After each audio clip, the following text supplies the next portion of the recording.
आज मैदान झालं, संपन्न झालं आणि त्या मैदानामध्ये चांगल्या गाड्या पळाल्या.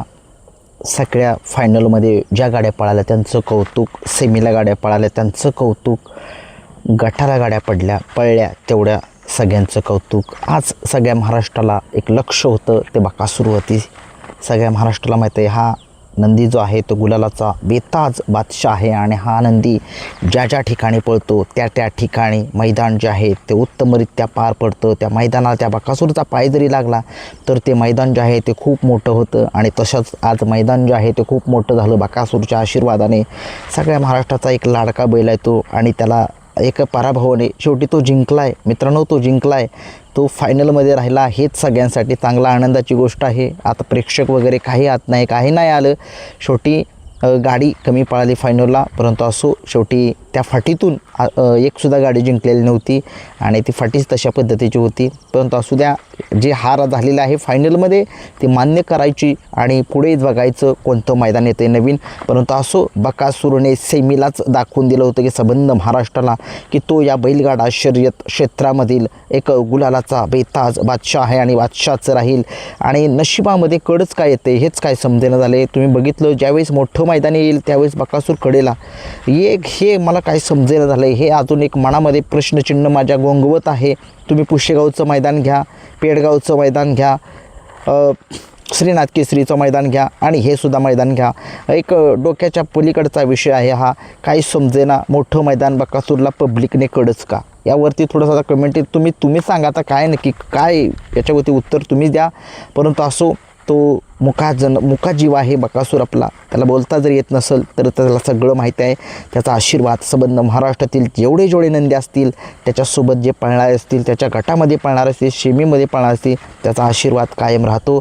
आणि काही काळजी करू नका, तो बकासूर आहे. मामांची मुलाखत पडली, त्या मुलाखतीमध्ये त्यांनी सांगितलं की काय नाही, बकासूर माझा आपल्या महाराष्ट्राचा सगळ्यांचा लाडका, एक नंबर नाही झाला तरी चालेल, आम्ही गुलालासाठी आलो आहे. प्रेक्षक फॅन जे आहेत ते गुलालसाठी आलेले आहेत आणि गुलाल जो आहे तो महत्त्वाचा आहे सगळ्या महाराष्ट्राला. आणि चला आनंद जो आहे तो उत्सव जो आहे तो साजरा करूया. आज बकासूरने आपल्या दाखवून दिले संबंध महाराष्ट्राला तो गुलालाचा बादशाह आहे, तो कायम किंग आहे, किंगच राहील. आणि नाराज होऊ नका मित्रांनो, नाराज होऊ नका. तो पळाला, मालकासाठी पळाला, फॅनसाठी पळाला. शेवटी नशीब जे आहे त्याचं साथ नाही दिलं बकासूरचं फायनलला. आणि पुन्हा एकदा एक चांगल्या गाडीनं ती गाडीसुद्धा चांगली पळाली. घोटच्या सरजाची आणि लखनची काय गाडी पळाली, पब्लिक नव्हती. शेवटी तीसुद्धा गाडी त्या फाटीतनं तो मला नाही वाटत की त्यासुद्धा फाटीतनं गट निघाला आहे म्हणून. एखाद्या वेळेस गट निघाला असेल, मला वाटतं निघाला आहे गट, 8 नंबरचा फाटीवर निघाला आहे, 7 नंबरवरून निघाला. परंतु असो मित्रांनो, हार जी आहे ती मान्य करावी लागते. हार ही म्हणायचीच नाही, पण आपला विजयच आहे. गुलाल प्रत्येक नंदी पडलेला आहे. अशा खूप साऱ्या थार घेऊ शकतात मामा, खूप साऱ्या थार प्रत्येकजण घेऊ शकतो. परंतु आज बकासूरवरती काहीसुद्धा अन्याय झालेला नाही आहे मित्रांनो.